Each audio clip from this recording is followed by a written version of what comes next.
Hey guys, last month मैंने एक video निकाला था Superman the symbol of hope, जो कि एक इंस्पिरेशनल वीडियो था जिसमें मैंने कहा था कि मैं हर मंथ एक सुपर हीरो से रिलेटेड एक मोटिवेशनल वीडियो निकालूंगा। और उस वीडियो में आयरन मैन और थॉर को सबसे ज़्यादा वोट्स मिले थे, लेकिन आयरन मैन कुछ वोट से ऊपर था। तो आज का ये वीडियो आयरन मैन के ऊपर होगा। तो चलिए जानते हैं कि हमें आयरन मैन से क्या क्या सीखने को मिलता है। आयरन मैन को आयरन मैन बनाता है टोनी स्टार्क। भले ही वो एक फिक्शनल कैरेक्टर हो, लेकिन ज्ञान की बात जहाँ से भी मिले हमें सीख लेनी चाहिए।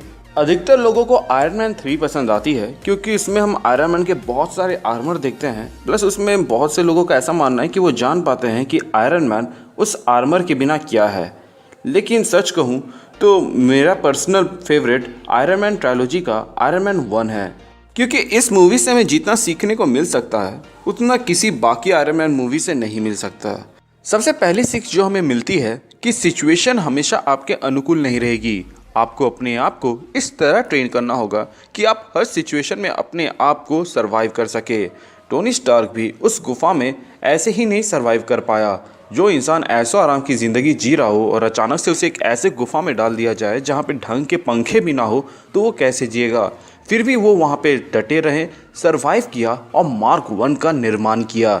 मार्क 1 का निर्माण करना कोई बड़ी बात नहीं, क्योंकि वो टोनी स्टार्क था, लेकिन उन टेररिस्ट के बीच में रहकर निर्माण करना ये बहुत बड़ी बात थी। मैंने बहुत से लोगों को देखा है, फॉर एग्जांपल स्टूडेंट्स, जो एक्सक्यूज़ देते हैं कि शोर था जिसकी वजह से पढ़ाई का माहौल नहीं बन पाया, या फिर लाइन कट गई थी जिसकी वजह से मैं कंसंट्रेट नहीं कर पा रहा था, बिजली नहीं थी, लाइट नहीं थी, वगैरह वगैरह। तो गाइज, जब टोनी स्टार्क बिना एसी बिना पंखे के उस टेररिस्ट के बीच में रहकर मार्क 1 क्रिएट कर सकता है, तो आप पढ़ाई का माहौल नहीं बना सकते हो किसी भी तरह के सिचुएशन में। मुझे मालूम है ये आसान काम नहीं है, लेकिन अगर आसान होता तो हर कोई कर लेता, और अगर हर कोई कर लेता तो आप में और बाकियों में अंतर क्या रहता। यही चीज़ टोनी स्टार्क सिखाना चाह रहा था वहाँ से कि एडेप्टेशन, गिरगिट की तरह अपने रंग को बदलो, उस माहौल में ढल जाओ और उसके बाद अपने टारगेट पे फोकस करो, और इसका रिजल्ट आपको डेफिनेटली मिलेगा। अगली सीख जो हमें मिलती है वो है नेवर गिव अप का। उस गुफा में वो गिव अप नहीं करते हैं, जहाँ पर सब कोई आस छोड़ देता है कि यहाँ से शायद वो बच पाए, लेकिन वो आखिरी मोमेंट तक कोशिश करते हैं। कुछ ऐसा ही सिनेरियो हम मूवी के लास्ट तरफ भी देखते हैं, जब स्टेन उनके सीने से आर्क रिएक्टर निकाल के चल जाता है। वो रेंग रेंग के दूसरे आर्क रिएक्टर के पास जाते हैं। वो गिव अप नहीं करते। उसी तरह आप भी गिव अप मत कीजिए। टोनी स्टार्क जब पहली बार सूट को पहनते हैं तो वो कहते हैं आसान काम करने से पहले हमें मुश्किल काम करना चाहिए, जो कि एक कंट्रोवर्शियल स्टेटमेंट है। फॉर एग्जाम्पल, अगर बच्चे को 2 + 2 4 क्या होता है यही नहीं मालूम है, तो वो 12 + 8 कितना होगा ये कैसे बताएगा।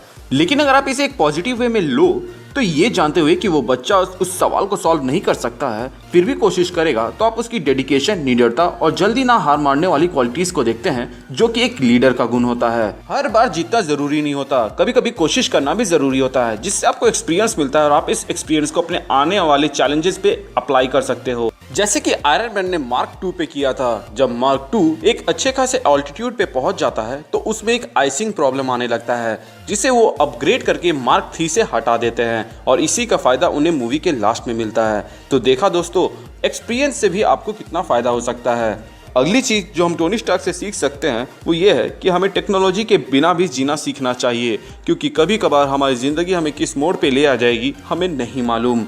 कभी आप लोगों ने सोचा है कि इंजीनियरिंग में या फिर मैथ्स के फ्यूचर में हमें कैलकुलेटर का यूज़ करके सारे कैलकुलेशंस करने होते हैं, तो फिर हमें बचपन में ये माइन्यूट कैलकुलेशंस खुद से ही क्यों करना पड़ता है। हमें शुरू से ही कैलकुलेटर यूज़ करना क्यों नहीं सिखाया गया। अगर हमें ये बचपन से ही सिखा दिया जाता तो 12 आते आते तक तो हम लोग कैलकुलेटर में PhD कर देते। यही तो बात है गाइज, वो हमें बस कैलकुलेटर यूज़ करना सिखाना चाहते हैं, ये नहीं कि हम उस पर पूरी तरह से डिपेंडेंट हो जाएं, ताकि कभी ऐसा हो कि कैलकुलेटर हमें धोखा दे दे तो हम वहाँ पे फंसे ना रह जाएं। आजकल के यूथ में एक चीज़ है कि कुछ भी ना समझ में आए तो गूगल सर्च कर लिया। वो कभी भी अपने दिमाग लड़ाने की कोशिश नहीं करते, और यहीं से स्टूडेंट्स के अंदर क्रिएटिविटी घटने लगती है। उन्हें अपने दिमाग को दौड़ाना चाहिए, जिससे उनके अंदर क्रिएटिविटी जागे और वो कुछ नया क्रिएट करे। मैंने नोटिस किया है कि बहुत से लोग मैथ बनाते वक्त 1-2 ट्राई देते हैं, उसके बाद सॉल्यूशंस या किसी और से पूछने लग जाते हैं ताकि उनकी टाइम बचे। पर इस टाइम बचाने के चक्कर में वो अपने दिमाग को ही नहीं खटाते, जिसके वजह से वो नए क्वेश्चंस देखते ही दंग रह जाते हैं और बोलते कि टफ क्वेश्चंस था। असल में टफ नहीं था, आपने अपने दिमाग को इस कदर ट्रेन नहीं किया कि नए चैलेंजेस, नए क्वेश्चंस को फेस कर सके। Technology is a good option to learn but not the only option to learn. अगली चीज जो हम सीखते हैं टोनी स्टार्क से वो ये है कि जब वो वापस आते हैं तब वो डायरेक्ट फैक्ट्रीज को बंद कर देते हैं जो कि वेपन मैन्युफैक्चर करता था, जो कि ये दर्शाता है कि उन्हें अपनी गलती का एहसास हुआ और वो उसे सुधारना चाहते हैं। उसी तरह हमें भी अपनी गलतियों का सुधार जल्द से जल्द कर लेना चाहिए। गलती करना गलत नहीं है क्योंकि हम एक ह्यूमन हैं और गलती करेंगे ही, लेकिन गलती करके उसे ना अपनाना और उसे ना सुधारने की कोशिश करना ये गलत है। अगली चीज़ जो हम टोनी स्टार्क से सीख सकते हैं वो है अपने अंदर के सेल्फिशनेस को साइड रखना और जिम्मेदारी को लेना। जब टोनी स्टार्क येन शेन को अपने सामने मरते हुए देखते हैं तो उनकी इंसानियत स्ट्राइक करती है और उन्हें उस जिम्मेदारी का एहसास होता है जो कि इस दुनिया के प्रति उनका बनता है। यहाँ पर कहने का मतलब सिर्फ इतना है कि आप अपने अंदर समाज के प्रति आपकी जो जिम्मेदारियाँ बनती है उन्हें समझे। फॉर एग्जाम्पल, आज भी जब रोड पे एक्सीडेंट्स होते हैं तो कोई हेल्प करने आगे नहीं आता और सब कतराते हैं। वो वहाँ पे खड़ा होकर तमाशा देखेंगे, एम्बुलेंस को फ़ोन करेंगे, खड़ा होकर ताना मारेंगे कि ये पी के चला रहा था, ये तो वो तो वगैरह वगैरह, लेकिन वो उस विक्टिम की मदद नहीं करेंगे। अगर एक पल के लिए मान भी लें कि वो पी के चला रहा था तो पीना क्या इतना बड़ा गुनाह है कि आप उसकी मदद ना करें? क्या इसकी सज़ा मौत है? नहीं ना। तो आप अपनी जिम्मेदारियों को समझें और अगर ऐसा कोई सिचुएशन होता है तो मदद जरूर करें, क्योंकि रूल्स भी बदल चुके हैं जिसमें साफ साफ कहा गया है कि अगर आप किसी विक्टिम की मदद करते हैं तो आपसे कोई सवाल जवाब नहीं पूछा जाएगा। और जब नियम बदल चुके हैं तो हमें भी बदलना चाहिए, हमें भी लोगों की मदद करना चाहिए। हम कोई सुपर हीरोज नहीं है कि दुनिया बचा ले, लेकिन हम अगर किसी एक की भी जान बचाते हैं या फिर किसी एक की भी मदद करते हैं तो ये बहुत बड़ी बात है। अगली सीख थोड़ी डिप्लोमेटिक लग सकती है। Drinking is injurious to health. आप लोगों ने देखा होगा जब टोनी स्टार्क आयरन मैन 2 में ड्रिंक करते हैं तो वो पार्टी में आउट ऑफ कंट्रोल हो जाते हैं। अब टोनी स्टार्क जैसा स्मार्ट इंसान भी अगर ड्रिंक करने के बाद से आउट ऑफ कंट्रोल हो जाता है तो आप किस खेत के मूली हो। हाँ, मुझे मालूम है एज ऑफ अल्ट्रॉन में जीत के जश्न के दौरान भी उन्होंने ड्रिंक किया था, बट वो लिमिटेड था, इतना लिमिटेड कि उन्हें नशा भी नहीं चढ़ा और अल्ट्रॉन के साथ जो वहाँ पे मिनी फाइट हुई उन्होंने उसमें अपना सहयोग दिया। आप ओकेशनली पी सकते हैं लेकिन वो भी एक लिमिट में, लेकिन हर ओकेशन में पीना सही नहीं है। ज़रूरत से ज़्यादा पानी पीने से हमारा शरीर नहीं झेल पाता है तो अल्कोहल तो फिर भी हमारे शरीर के लिए इंजूरियस है। बाकी आप समझदार हैं ही।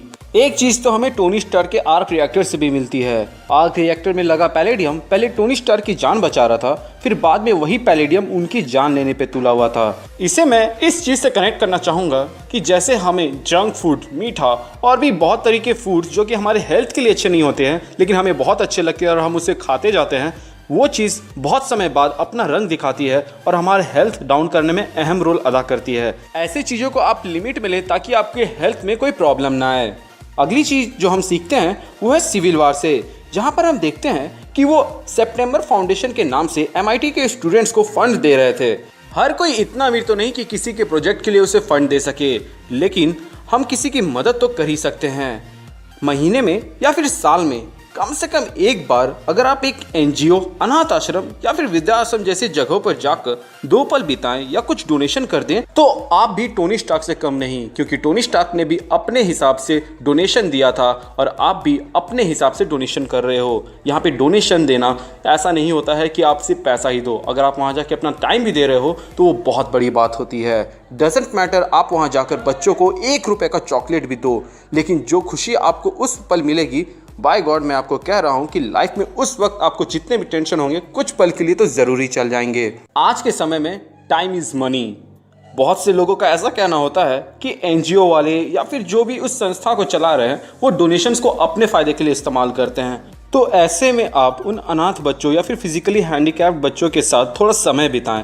मन हो तो उन्हें थोड़ा गिफ्ट भी कर दे ताकि उन्हें और भी अच्छा लगे। साल में 365 दिन होते हैं और उसमें से अगर आप एक दिन निकाल कर उसमें से मिनिमम 3 घंटा भी उन लोगों को देंगे तो उन्हें बहुत अच्छा लगेगा।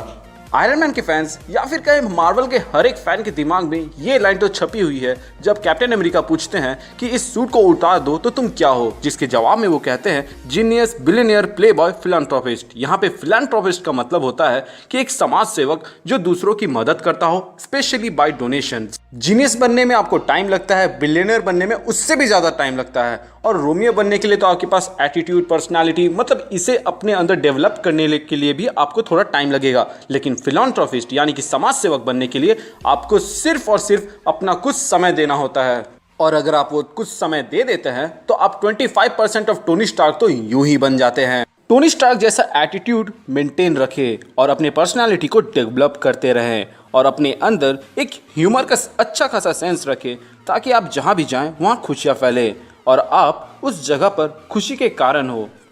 अगर आपको कोई चीज़ डाउन फील करा रही हो तो याद रखिएगा कि आप अपने लाइफ के हीरो हो। यहाँ पर कोई भी आपको बचाने नहीं आने वाला। उस चीज़ से आप खुद डील करें और उस कारण को जल्द से जल्द वहाँ से हटा दें जो आपको डाउन फील करवा रही हो। और आखिरी सीख जो मैं देना चाहूँगा, अगर दोस्त बनाना है तो रोडी जैसा बनाइए, वरना स्टेन जैसे दोस्त बनाकर आप अपना ही नुकसान कराइएगा। तो गाइज आज के लिए बस इतना ही। मैंने आयरन मैन से कभी ना हार मानने वाले एटीट्यूड, सही करने की चाह, लोगों की मदद, सही दोस्त बनाना, नशा से दूर रहना जैसी चीज़ें सीखी हैं। आप लोगों ने क्या सीखा है आप मुझे कमेंट बॉक्स के जरिए बता सकते हैं। मेरे लिए टोनी स्टार्क से ज़्यादा inspiring story Robert Downey junior की है, इसीलिए मैंने उनके ऊपर सबसे पहले ही एक वीडियो बनाया था जो कि आपको स्क्रीन में कुछ देर बाद शो हो रहा होगा। मैं सजेस्ट करूंगा कि आप उसे ज़रूर एक बार देख लें। लोगों की मदद करें, अपना ख्याल रखें, कीप मूविंग फॉरवर्ड के मोटो को फॉलो करें। Thank you for watching, stay tuned.